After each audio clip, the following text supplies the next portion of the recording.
Beginning this stop-motion animation, the title of the film Exit is written in large white Cyrillic text before fading to black.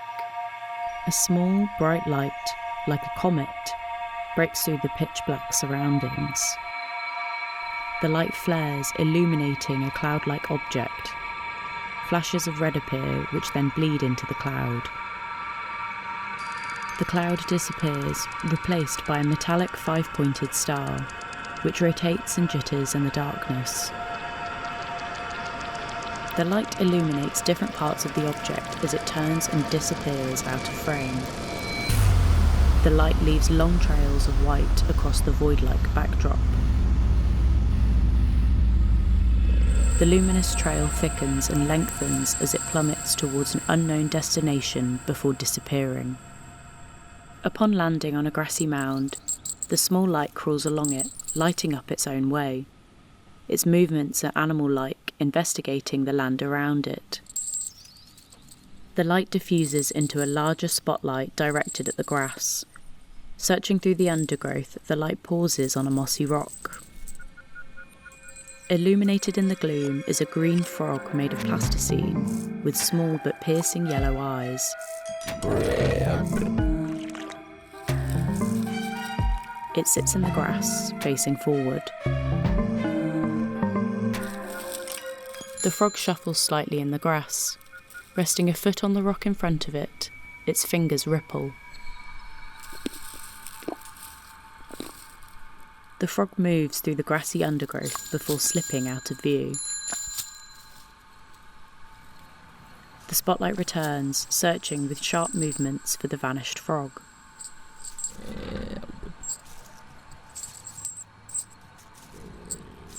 The spotlight rises in the dark sky, its light obscured by a branch of vegetation. High-rise blocks of flats appear in a mist that keeps them out of focus.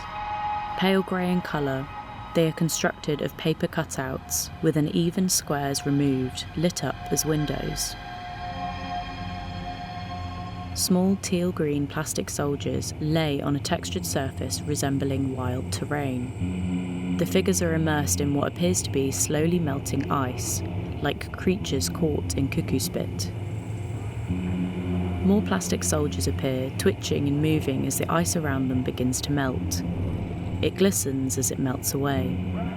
Back at the high-rise flats, a single light is switched on in the building. Tanks covered in more clumps of ice, this time with a yellowy-brown tinge, also begin to twitch as the ice melts.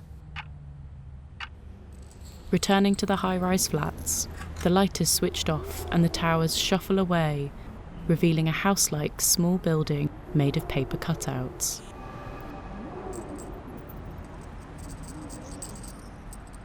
A torch beam picks out details of the small building's facade before entering through the front door. As the door closes, it fades to black. Inside, we find it is more of a clinic than a home. A plain blue door with a sign in Cyrillic opens into an austere room with a figure seated at a desk. Wrapped in a pale blue shawl and a burgundy head covering, the elderly clinic attendant is playing a game on an old-fashioned computer using a mouse. The game is revealed as solitaire. The attendant uses the mouse to slide playing cards into place on an acidic green backdrop. The elderly clinic attendant, with their small, piercing white eyes, stare silently at the screen. The mouse cursor zips about as the cards are moved. Swivelling slightly in their office chair, the elderly attendant, whose plasticine skin is wrinkly with a livid blue tone, turns to face us with a long, empty stare. After a long pause, they swivel on their chair and return to the computer game. The clinic attendant moves out of focus, with signs on a pale green back wall showing more clearly. We enter part of a corridor made of paper cutouts, with lime green walls and a crumpled blue floor. After turning a corner, a white door appears at the far end.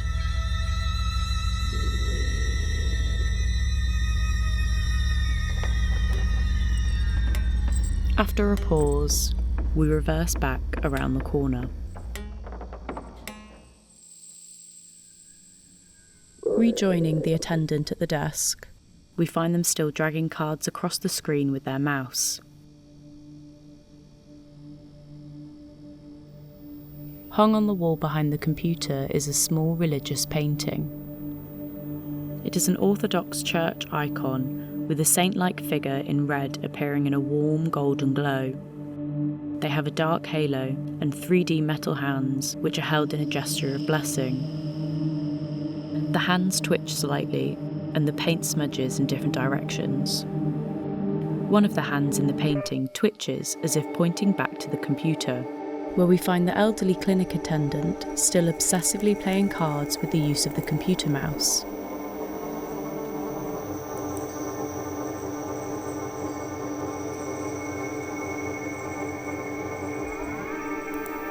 On the screen, a ghostly image of the frog appears, this time with glowing red eyes.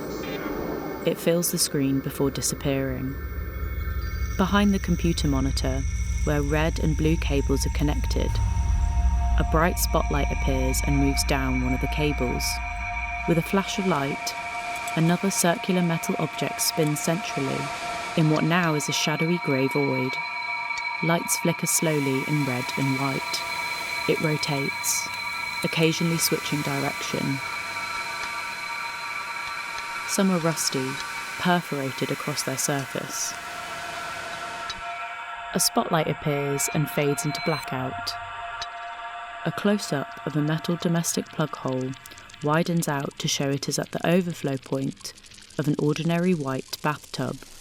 A blue candle stub is lit, shedding a yellow glow over the bath and taps. A human hand made of plasticine squeezes out through the plug hole.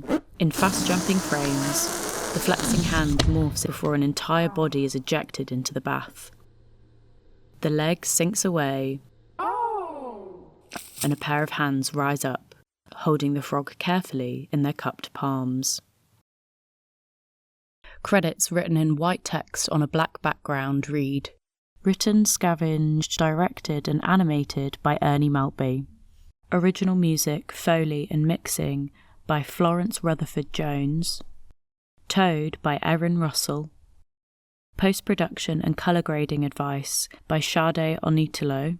Electronics and soldering by Will Hadrill. Special thanks to Petals Kalule.